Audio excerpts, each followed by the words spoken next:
As you can tell, I didn't manage to find a wrench, but I did find a pail, which is just as well as the drain pipe is quite clogged and rusty. Whilst I consider the next step in my plumbing problem, you can listen to another innocent story, The Magician, or Till Death Do Us Part.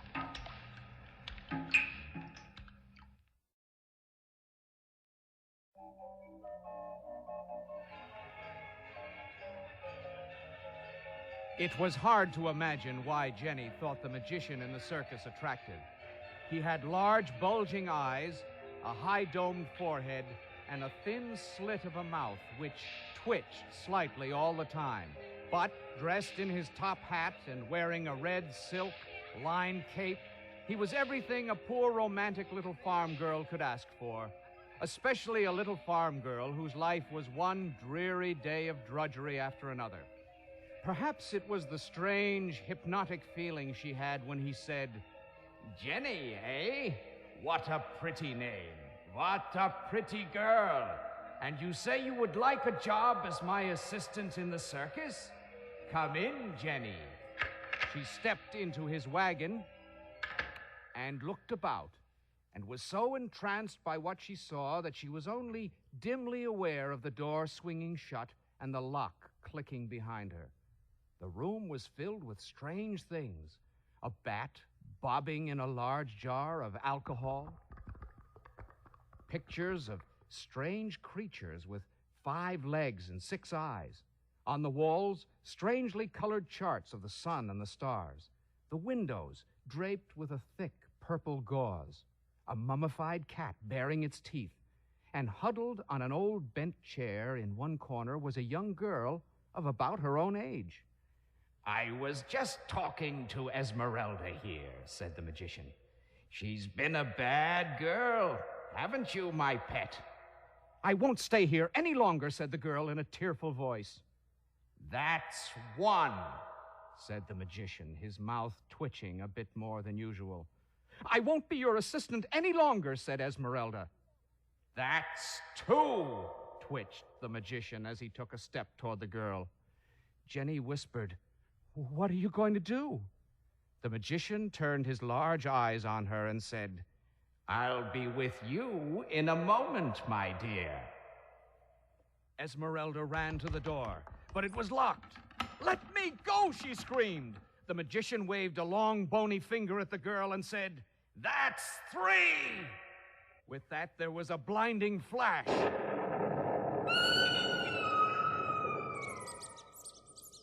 Jenny looked, and there, where a moment before stood a pretty young girl, was a squeaking white mouse. The magician pounced on the mouse and chuckled. He picked it up and walked to a small closet.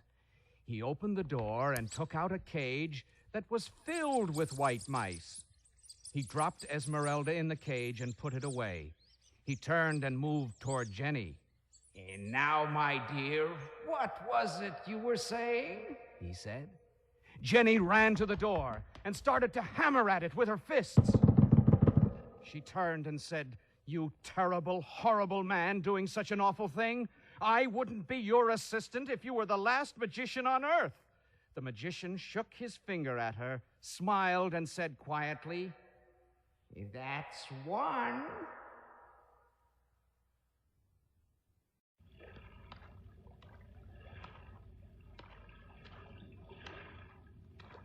Well, the water is well up over my ankles, but I managed to find an old set of hip boots. At least the rugs and floors here will get a good washing down. Now here's a story called Johnny Takes a Dare, or The More the Merrier.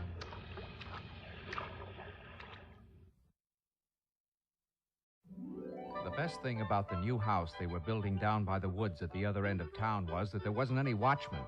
You know how cool it is to play in a house that's being built? All that sand and all those wooden beams over the cellar that you can walk tightrope on? The kind of playing that it's a good thing parents don't know anything about, because if they did, they'd have a fit. Well, it all happened on a Saturday in the summertime. the time of year when you have dinner and still have a few hours of daylight left to play in. Johnny, a husky 10-year-old, and his pals were playing King of the Hill on the sand pile by the new home. And Johnny was doing a pretty good job of being the king. As they wrestled up and down, the sun slowly set through the trees and cast long, shadowy fingers across the unfinished house and the great piles of unused lumber.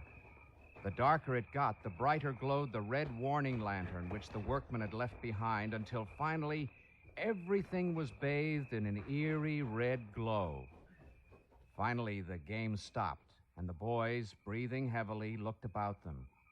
"Gee, it's scary, isn't it?" one of the boys said with wide eyes. "Nothing to be scared of," said Johnny, who liked to think that he wasn't scared of anything. One of the boys whispered, "Gee, fellas, think I'll just head on home." "Oh, yeah," whispered another boy. "I'll bet that you get out of here as fast as we do." Johnny yawned and stretched. "I don't know, fellas. Maybe I'll just spend the night here," the whispering boy said. "Go on. I just dare you to." "What'll you give me if I do?" said Johnny, who liked to take dares to show how brave he was. "My new scout knife," whispered the boy as he edged toward the road home. "Sure," said Johnny, "like taking candy from a baby. Drop off and tell my folks I'm camping out for the night."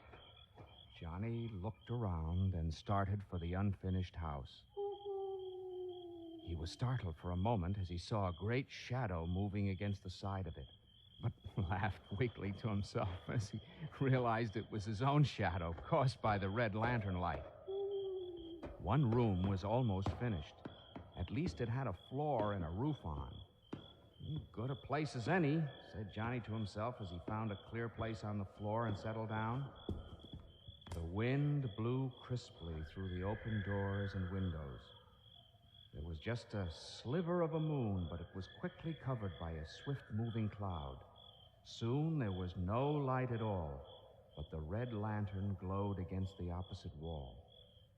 After a while, Johnny thought his eyes were playing tricks on him, because the red lantern light seemed to be getting dimmer and dimmer. What was that? He heard the sound of scratching from the next room. It got louder and louder. Then around the corner scurried a squirrel. "Phew," said Johnny half to himself. The squirrel looked at Johnny and almost grinned. At least Johnny thought he did. And he settled back again. What was that? Scratching again. Louder this time. Then he saw a shadow move slowly into the doorway. It was another squirrel, but it was as big as a cat. Johnny pretended to be asleep. The big squirrel pattered over to the little squirrel and spoke to him. "Hello there, Henry. Well, what are we going to do with him?" "Good evening, Clarence. We'll wait until Charlie comes," said the little squirrel. And they both turned and grinned in Johnny's direction. Through half-closed eyes, Johnny thought that their teeth were awfully long and that he didn't care so much about that new scout knife. A few moments later, there was some more scratching. Pretty loud this time, and in the door came a squirrel as big as a sheepdog. He shuffled over to the others and nodded in greeting. Henry? Clarence? What'll we do with him?" Henry piped up. "Like I just told Clarence here, George. I'll wait till Charlie comes." George nodded and grinned at Johnny, who was beginning to have some doubts about this whole adventure. He was beginning to wish he was home in his own bed when he heard a heavy noise. And in through the door came a squirrel as big as a good-sized pony. His bushy tail brushed the top of the door as he entered. He lumbered over to the other three and sat up, and his head almost touched the ceiling. He said, "Hello, Clarence. George. Oh, I didn't see you there, Henry. Well, what are we going to do with him?" The other three said, Hello, Cecil. Wait till Charlie comes. Then they all turned toward Johnny, but before they could grin at him, Johnny leaped to his feet, and as he ran wildly out the door, he shouted, "Tell